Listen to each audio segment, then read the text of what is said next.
Hi, everyone. This is Aaron Larson, executive editor of Power Magazine, and I'm here today with Sonal Patel and Darrell Proctor, our two senior editors with Power. And we're going to be previewing the June special report that we're putting out, which is focused on energy transition. To start with, I'll talk a little bit about the first article that I was involved in and wrote, which is focused on the overall energy transition and what's happening in the industry, and touch a little bit about the coal legacy that has existed for many generations actually, and how important coal has been to the growth of the nation and to the growth of the world really. And it still is very important in some parts of the world, even though it's being phased out greatly in Europe and in the US and other developed nations. China, India, and parts of Southeast Asia are still using coal to a great extent, and in general, for the world's energy, it's still providing about 35% of all electricity in the around the globe. So it's still very important, but it is being phased out, and we're seeing a lot more, obviously, renewables coming on the grid and displacing some of the coal generation. In the US, of course, natural gas has developed into the leading form of electricity generation, and many of the coal plants have been displaced by gas-fired, combined cycle units and peaking units. And natural gas will play an important role going forward in other parts of the world as well. A lot of liquefied natural gas is being shipped nowadays to areas that don't necessarily have indigenous or domestic gas supplies. So that's a big boon for the U.S. as they're shipping and selling liquefied natural gas to other parts of the world. Other things that are really going like gangbusters, of course, are solar and wind. Solar prices have come down more than 90% over the past decade, and wind has decreased in price as well by about 70% in general. So that's really benefiting wind and solar developers. They're able to economically, install plants and basically add generation to the grid, and that's a big part. In other parts of the world too. China has been installing vast amounts of solar energy, and certainly is important throughout the world. Nuclear energy is part of the transition. I think we'll see more, nuclear coming online. We've seen, many of the tech companies getting behind nuclear. Google, Meta, Microsoft, all working with nuclear companies to build new units and bring back previously retired units. So that's a trend that is important and probably will continue going forward, with small modular reactors and even micro reactors being a bigger part of the mix. But beyond just the generation aspects, there's also infrastructure and grid developments and expansion in T&D services that need to be tackled around the world. And so we touched on that a little bit in this article, as well as where the investments are going to be made and how those investments will be financed and things like that. So there's a lot of decisions to be made by countries and policy developments that will spur different technologies and contribute to the transition. And so that's all covered and is part of this this important special report that we put out. So I hope people will check out the articles. And with that, I'll turn it over to Darrell to talk a little bit about the renewable energy integration in an article that he wrote for the special report. Thanks, Aaron. And Aaron touched on renewable energy and the challenge of integrating more renewable energy resources into the power grid. So what grid operators have had to look at are a number of challenges, which really start with the intermittent nature of renewable energy. Power, we've written reams of copy about the issues around integrating renewable energy to the grid. Part of this is due to a lack of physical capacity on the grid to accommodate the supply and demand of renewable energy in locations with the best solar and wind power resources. Another issue is that as the share of renewable energy increases, there's a lack of real-time network management, particularly at low voltages, which can bring network instability. And that, of course, impacts reliability along the grid. Problems, again, voltage instabilities, frequency inconsistency, and harmonic distortion of the power system. So what this really means is that we need projects to modernize the power grid and innovate or integrate new technologies for both asset and grid management. Part of this is the utilization of energy storage, which we're now seeing more often at substations along the power grid, which helps ensure reliability and efficient electricity delivery. The use of artificial intelligence also is supporting the addition of solar, wind, hydropower, and more to power grids really worldwide, with utilities and other power generators looking at ways to utilize an ever-growing supply of data from renewable energy assets.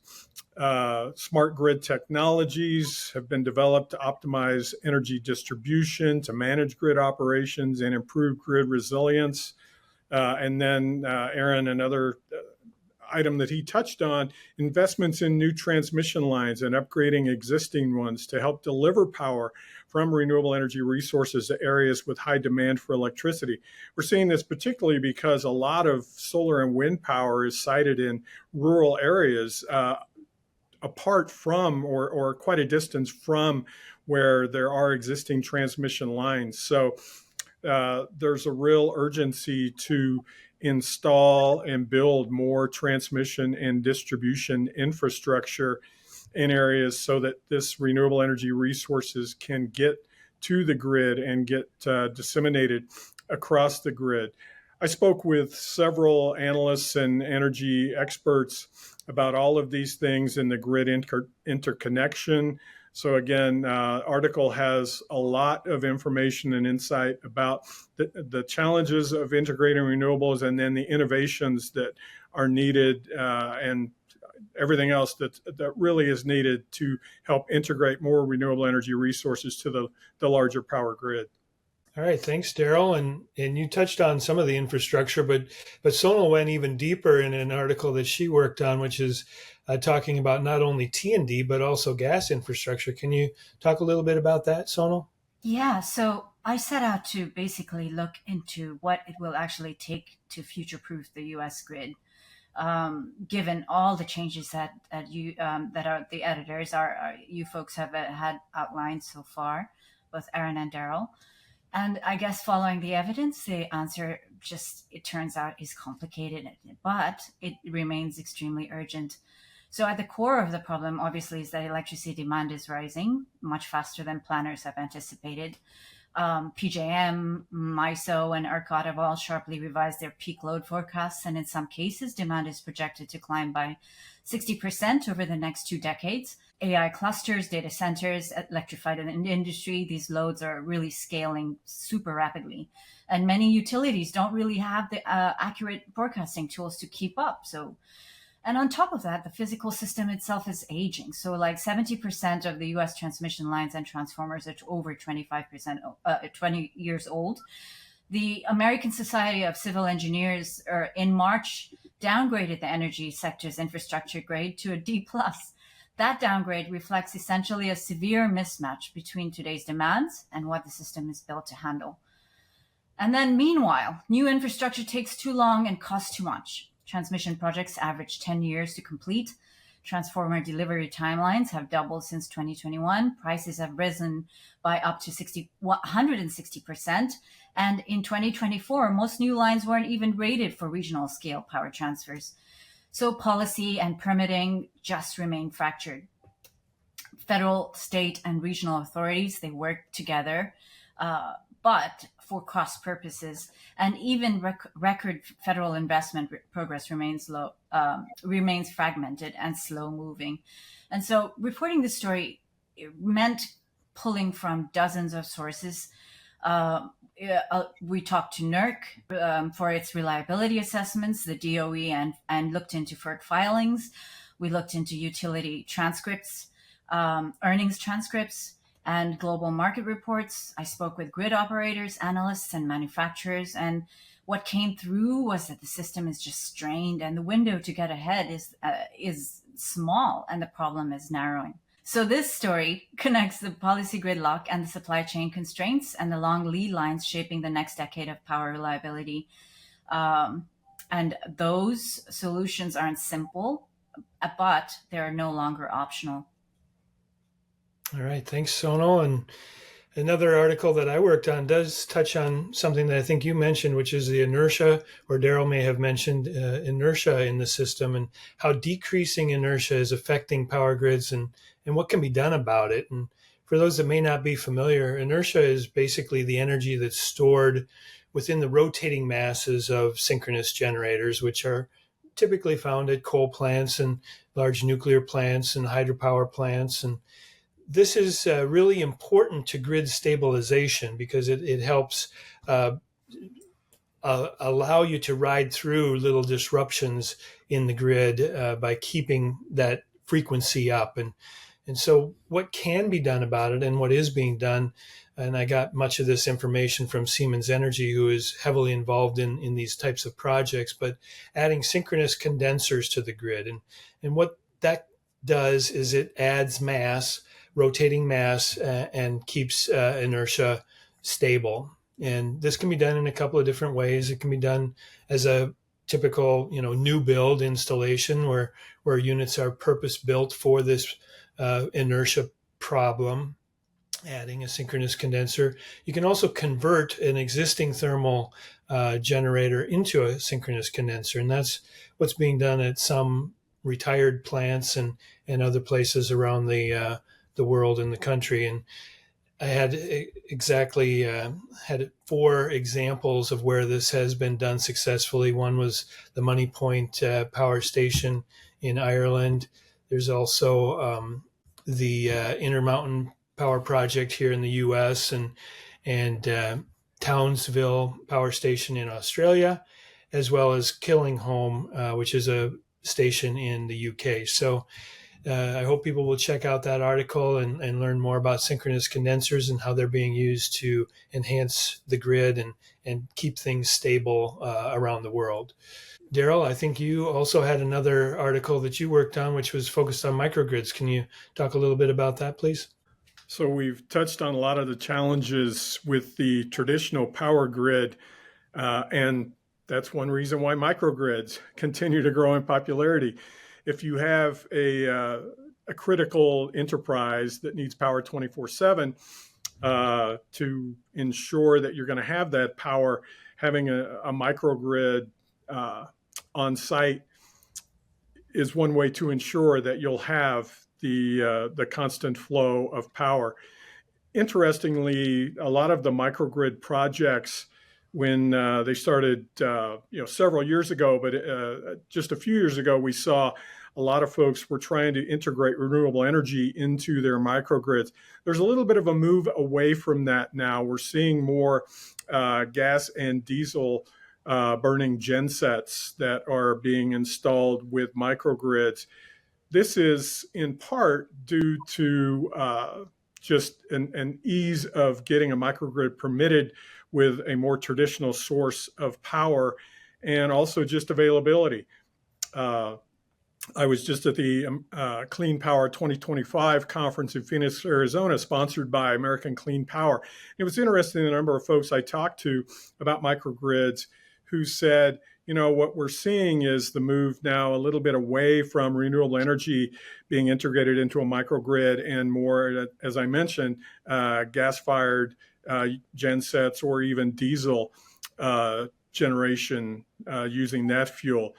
There's still a call for hydrogen. Again, this has been difficult in some cases simply due to the availability of hydrogen, but in areas where hydrogen is available, particularly fuel cells, you're going to see more of those being integrated into microgrids. I think one of the interesting things microgrid-wise, the U.S. Department of Defense has basically called for all military bases worldwide to ensure that they have a ready supply of power, which means let's install a microgrid. So if nothing else, the innovation and technology for microgrids could be driven, at least in part, by the federal government and their interest in having that power reliability at their bases around the world. Data centers, another area, and we have our own summit on data centers coming up later this year in October, and again, a lot of data center operators now are saying, what, maybe I want a microgrid. Maybe I can't afford something more substantial, at least immediately, or maybe if I want to get my data center up and running sooner rather than later, I can more cost effectively and more quickly have a microgrid integrated into our data center complex to provide power. Eventually I may be able to connect to the larger grid or even, with a small modular reactor or whatever, when that technology becomes proven. But for now, a lot of those data center operators are looking at microgrids as a way to get themselves online more quickly. All right, thanks, Darrell. And Sonal, you had another article that was focused on decarbonization. Can you talk a little bit about that, please? Sure. So commitments to decarbonize remain stable across the world, but in the US, things seem to have teetered over the past 4 months. For our June issue, I reported on the fallout from the House's May 22nd vote to dismantle major clean energy tax credits under the so-called One Big Beautiful Bill Act. The timing of the bill and the uncertainty it created, it's just evident, have forced utilities and developers into immediate recalibration. The bill targets the core financial mechanisms that underpin decarbonization strategy across the U.S. power sector. So, for example, it accelerates the phase out of Section 45Y and 48E, which ends the hydrogen and advanced manufacturing credits years ahead of their schedule and eliminates credit transferability for most technologies after 2027. That last piece is critical because without transferability, mid-market developers and public power entities lose access to capital they depend on. I reviewed earnings from utilities like Duke Energy and NextEra, and their response was consistent. These credits reduce customer costs. They're not optional support, and they're baked into affordability models. And losing them forces utilities to reassess both timelines and technology choices. A big part of the story explores how solar and storage, geothermal, SMRs, carbon capture, and hydrogen projects are also being reprioritized or paused. I also had to trace the policy language closely enough, at least to explain how transferability and eligibility was shifting beneath developers' feet. Companies are pushing ahead, especially where deployment is fast and cost competitive. Others are reassessing the risk exposure and their financing models, and others still are just waiting to see what the Senate will do. So the story and the special report in total capture sector in mid-course correction, strategizing, adapting, and trying to keep projects viable under shifting rules. All right, thanks, Sonal. And the last article in the special report is a commentary piece, which was submitted by Stamatis Astra. He's the co-founder and chief business officer of Intelligent Relations. And the focus of it is, it's titled The Risk of Political Rebranding in the Clean Energy Industry. And his argument is that it's potentially very damaging to a company and risky to shift views and shift policies based on political parties that are in office at any given time, and how important it is to be consistent with your message and not alienate different groups by shifting from left to right to left to, or however the political winds are blowing. So I hope people will check that out and understand some of the points that he tries to make in that article. So again, our June special report is focused on energy transition. I hope people will check it out. We've got a lot of great content in there and focused on a lot of things that are very important to today's world and to the today's electrical system.